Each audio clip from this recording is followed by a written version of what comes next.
Hey everyone, I have had a busy couple of days.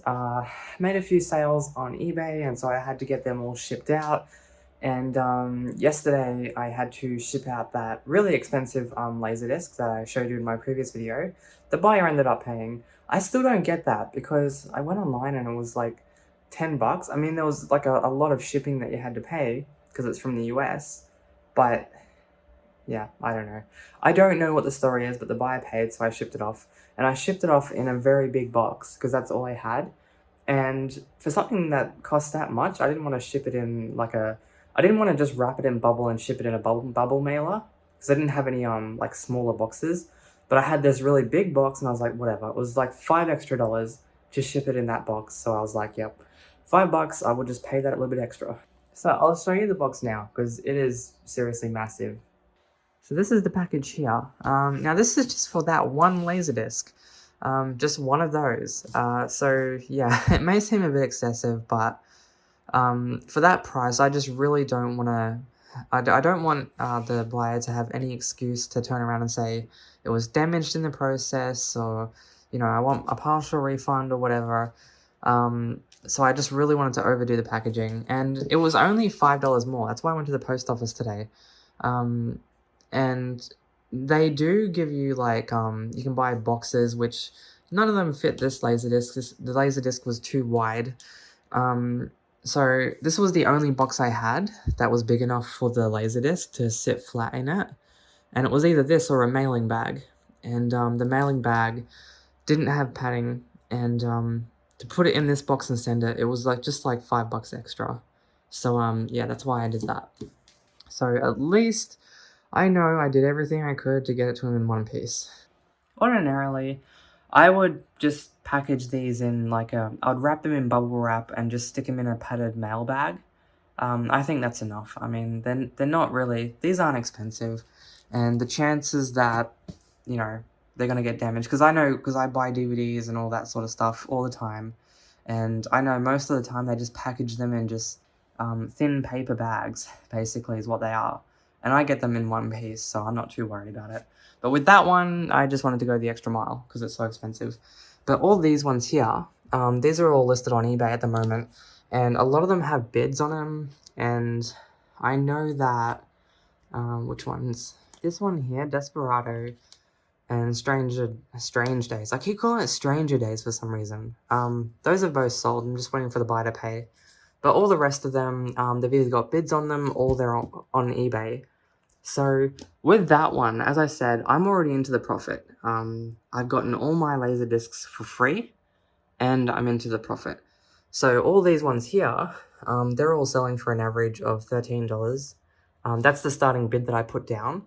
So after PayPal fees and eBay fees, I'll probably get $10 each, which is really what I wanted. So yeah, I've still got about $140, $150 worth of Laserdiscs here. So I've done pretty well with these. These are the Laserdiscs that I'm actually keeping. Starting off with Titanic. I'm not actually a huge fan of Titanic. I mean, it is a good movie, I enjoy it, but I'm not a huge fan or anything. I just really like the artwork on this. I mean, that's why I like Laserdiscs, because, yeah, there's lots of room on them for artwork, and it just really pops, so decided to keep that one, and, yeah, just kept a few other ones. Aliens, The Mask, Batman. That one there I'm thinking about selling, because I haven't seen it yet, and the cover's pretty gone, so I think about just putting it on eBay and just getting whatever for it. So I just kept like a lot of the titles that I know and that I actually wanted to keep. But yeah, I've kept all those ones, and all of these ones I have now gotten for free. So yeah, I'm doing pretty well. I also mentioned in my previous video that I was waiting on a Bluray Drive for my PC back there, and it finally showed up, but I cannot unfortunately use it. This is the Bluray Drive here. It's packaged back up because I plan on selling it. I didn't realize, like, it was my bad, I didn't read the description properly. In the description it said that it was built in 2007, which was when I was like 17, and I didn't realize it was that old. So it would have cost me more to return it because I would have had to pay for all the shipping costs, and I would have lost half of the money I spent on it because it was free shipping. I paid $40, and it was about $20 worth of shipping to get it to me and then send it back. So it wasn't worth it. So I am going to be probably listing it on eBay and just trying to get my money's back for it because it's not compatible with Windows 10. And I didn't find that out until I plugged it in and tried using it. So, yeah, that's my bad. At least I learned a lesson, and I'll know to start checking the listings more carefully from now on. Yeah, so I'm just lucky it wasn't a more expensive drive, because some people ask a lot of money for this particular drive, which I don't know why, but I bought this because it was cheap, and it's a good thing I did, because I can't use it. I also, I picked this up at my local pawnbrokers. Yeah, so they have a whole bunch of these down there for $4, and yeah, I picked this up just to try it. So I might, well, I probably will just throw this in to sweeten the deal and try and get rid of it. I've since found out that Xbox 360s, like the old ones, they had a external drive that could play HD DVDs.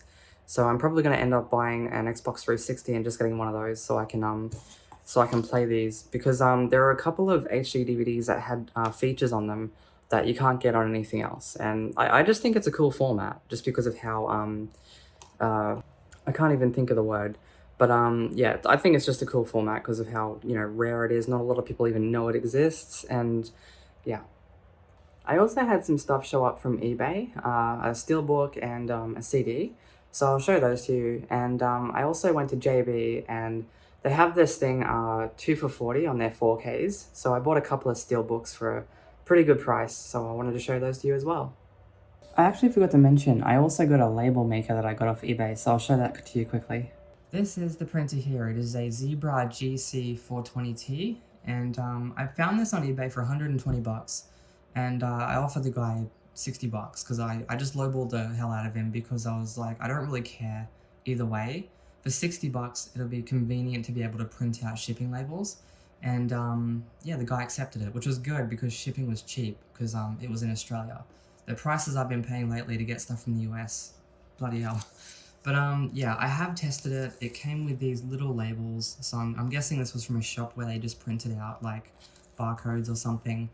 And these at least let me know that it does work, prints perfectly, which is kind of annoying me because whatever the software problem is, I can't get it to work. If you have a look at the ones that I'm printing out here, you can see that it's kind of fuzzy, especially the barcode. It's really fuzzy, so there's some sort of a software problem, and before I'm able to print out shipping labels, I need to get that sorted. So yeah, but I am happy to have this. I mean, it's a neat thing once it finally works.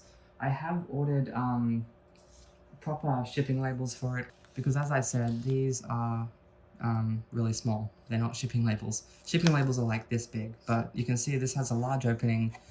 That isn't a dirty joke, by the way, even though my mind's a bit dirty. This does have a large opening big enough for the shipping labels, so yeah. So this is going to make selling on eBay much easier for me. What I want to show you now is some stuff I got off eBay, which is these two things. I got this CD, her first album, Baby One More Time. I do have multiple copies of this. The reason I got this one is because it came with this really neat calendar, and I was actually pretty happy about this because I thought this was like a cheap, like papery sort of thing, and it's actually made out of cardstock, so it's pretty neat. And one cool thing is on the calendar it has her images ghosted into the background, and then on the other side it has like a normal copy of that photo. So I just thought that was really cool, and I picked this one up pretty cheap too. That's a good thing about eBay. You can pick up stuff really cheap. I paid like $6 for this, which yeah, it's pretty cheap in comparison to some of the versions out there. Next thing I got off eBay is this, another copy of Deadpool. This is a really nice steelbook. The reason I get these ones is purely for the collectability, because I don't need any more copies of Deadpool, because I already have so many digital copies and I already have so many DVDs. Actually, no DVDs, I got Blu-rays. And this is another Blu-ray, but this is the Steelbook. So yeah, it's a really nice Steelbook. I paid $10 for this. So that's one of the things that I limit myself to when it comes to getting multiple copies of things. It might be a collectible thing, but I already have a copy of this, so I'm not paying what they're actually worth. I'll only get them if they're below what they're worth, and this particular one is selling anywhere from $40 to all the way up to $90, and I picked this up for $10, so it was a good deal all around. So inside here, here's the digital code. I already have so many of these, so if anyone wants to try that out, try your luck. There it is. And inside this, check that out. That is super cool. So yeah, I love collecting steelbooks because there's just so much you can do with them, like with the artwork on the inside and everything. Problem is, a lot of studios aren't releasing these to their full potential. It's like they're just trying to milk as much as they can out of it. It's like, oh, it's a steelbook, so it's worth a lot more. But it's just like, no, I only buy them if there's actually effort put into the artwork on them.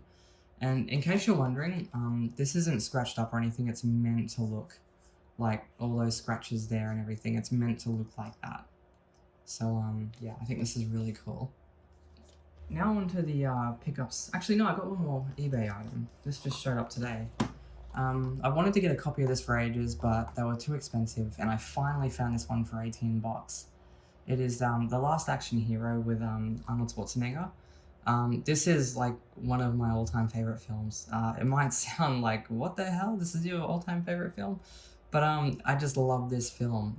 It's just so, it has so many cheesy moments, and I just love it. It has a cameo of Robert Patrick in it, which I think is pretty cool because you got the Terminator and then you got the cameo of the Terminator.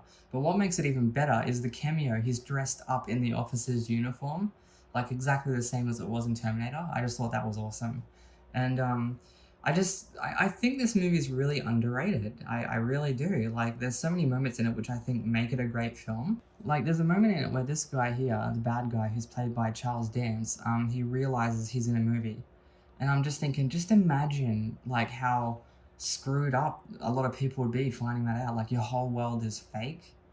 And he figures that out, and I just thought that was an amazing moment in this film, and it's a very underrated film. And yeah, I'm glad I actually waited to buy this, not only because the Blu-rays were expensive, but because this one has this special edition slipcover on it, where it looks like a movie store. Got the little fake stickers there and everything, but underneath it just has the normal Blu-ray in there. But I just love this film. I can't say enough good things about it. Like, there'll always be people who hate films, but I really love this film. So now I'll show you some stuff I bought from JB Hi-Fi. I bought a copy of Britney's album Glory. This is the deluxe edition. This is the second copy I actually bought. The other one I've opened, and this one I'm keeping sealed. I love having multiple copies of her albums because I always break them. I don't know what it is with me, but I always break them. I also got 2 steelbooks. The first one is The Predator. The 2 movies I'm about to show you both got, like, you know, kind of hate, and I can see why. This one here, I mainly bought it because I already have the other films on 4K, and it was cheap, so I figured I'd, you know, add this one to the collection. And, yeah. And I love how the artwork is inside this. That gecko just decided to join into the conversation there. So that's the artwork on the inside. It's really awesome. But yeah, I didn't mind this one. It was definitely not a good film. It was one of those films that I think wasn't good, but I didn't think it was bad. There was a lot I didn't like about it. I didn't like how they tried to make it funny. It's just like Predator movies are not supposed to be funny. You know, I mean, there's supposed to be humor in it, but it's not, I mean, this was more of a comedy than anything, so I didn't like that at all. But I didn't not like it. I mean, it's a Predator film. I love these things, but yeah, definitely didn't go in the right direction with this one. Next one is Terminator Dark Fate Steelbook. they did really well on the outside of this steelbook. How they did the you know, you got the Rev 9 there, and then you got him coming out of it, you know, as you can see it in the film. So the outside is good, but the inside sucks. It's really plain. It's like the Rev 9 GUI stuff, whatever it is, and then you've got the 4K and the Blu-ray. So yeah, no digital. So yeah, I didn't not like this film. Like, a lot of people trashed it, which I think just for the start of it, I think they deserve that. I did not like the start of it. The start of it basically takes a big crap on the rest of the franchise, and I didn't like the direction this went in. It was just like, you know, because of the whole, you know, I think they started doing this when the whole Me Too movement was in full swing or something, and so they've really tried to emphasize, you know, women power basically in this thing. It's all about women now and how strong women are, and that's one thing I don't like seeing in films, is how they try to make the women act like men, essentially. Like, one thing I liked about Sigourney Weaver's, I think that's how you pronounce her name, Sigourney Weaver's role in Aliens, is she didn't act like a man, and she was still a badass. I mean, that's the kind of character that I really like. I like women who can act like women and still kick ass, and it just seems like to be like with a lot of movies that they're bringing out now. It's just like when women are portrayed as the tough people, they're also portrayed as acting like guys, and I don't like that.